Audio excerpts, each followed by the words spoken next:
On 7th August, Prime Minister Modi made a very significant remark that the interest of farmers is his top priority and that India would never compromise on it.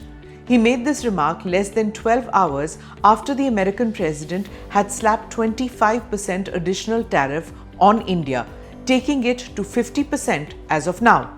Another significant thing that Prime Minister Modi said is, I know personally I will have to pay a heavy price for it, but I'm ready for it.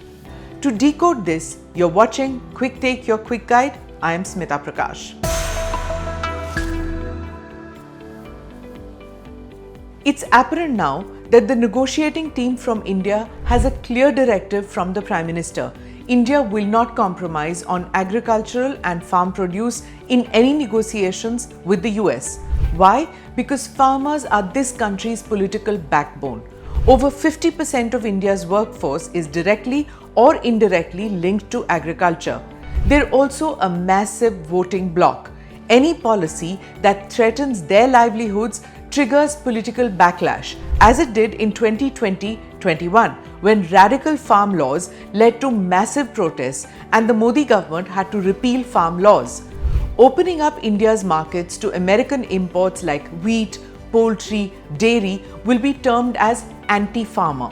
There are some who say Indian farmers need to learn how to compete. So easy to mouth these words.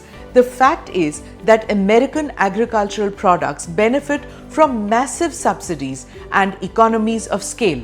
Products like dairy with growth hormones, chicken legs, and genetically modified crops are significantly cheaper than Indian dairy produce. How are we going to withstand some of these geopolitical pressures that are coming upon us?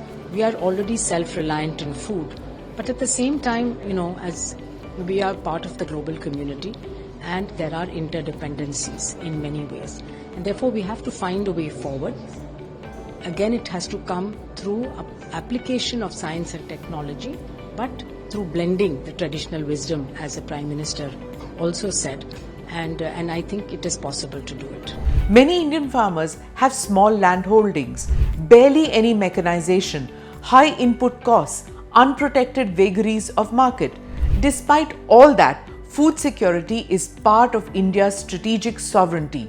Being self-sufficient in food is crucial to national stability, and hence agriculture is part of our strategic autonomy. Any perception of India becoming dependent on foreign farm imports is politically toxic and strategically unacceptable to Indians. अगर ऐसे वो लोग करेंगे तो हम भी American exports पे 50% की टैरिफ हमारे तरफ से भी लगाना चाहिए. ये नहीं है कि कोई भी किसी और देश में बैठ के हमको ऐसे धमकी दे सके. ये तो बिल्कुल मानना तैयार नहीं है. Let's see what the US wants from India. 3 things. Market access for dairy, poultry and pork, easing of phytosanitary and regulatory barriers, lower duties on almonds, apples and other agricultural exports. But India's pushing back because India bans hormone-treated dairy and poultry, common in the US. Indian regulators insist on proof of hormone-free certification, which most US exporters cannot or do not provide.